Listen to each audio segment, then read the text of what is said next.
এসব হত্যাকাণ্ড নিয়ে ব্যক্তিদের বিচারের প্রশ্ন ওঠে, কিন্তু দল হিসাবে আওয়ামী লীগের যে দায় এখানে চলে আসে, সেই দায়টা অনেকে এড়িয়ে যেতে চায় এবং এখন অনেকেই আওয়ামী লীগকে নির্বাচনে নিয়ে আসার কথা বলে।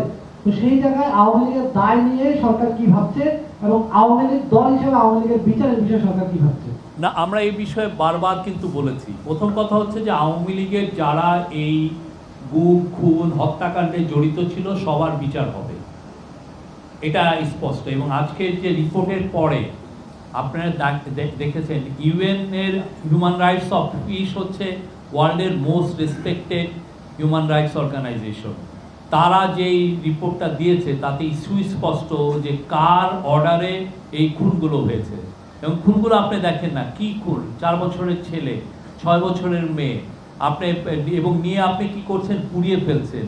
এবং এখানে স্পষ্ট লেখা আছে, আমার কলিগ বললেন যে এটাকে হাইড করে ফেলতে হবে, মেরে হাইড করে ফেলতে হবে। এবং তার মধ্যে যারা মারা গেছে, যাদেরকে খুন করা হয়েছে, তার 13% ছিল চিলড্রেন, আমার আপনার ছেলে মেয়েরা। তো সেই বিষয়ে আমরা আবারও বলছি, যারা যারা এগুলো ইনভলভ ছিল, যাদের হাতে রক্ত, সবার বিচার হবে। কেউ বাঁচতে পারবে না এই বিচারের থেকে, কারো মুক্তি নেই। আমরা তাদেরকে বিচারের সম্মুখীন আনবো। এবং সেই জন্য দেখেন আমরা কিন্তু শেখ হাসিনার এক্সট্রাডিশন চেয়েছি।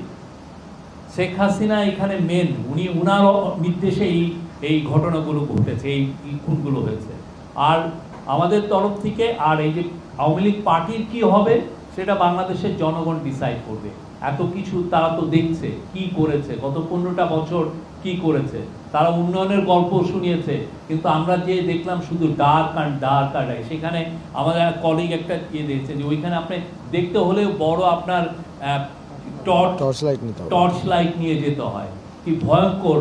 আপনি সত্যিকার অর্থে আপনি যদি ওইখানে একদিন থাকি, দ্বিতীয় দিন পাগল হয়ে যাব।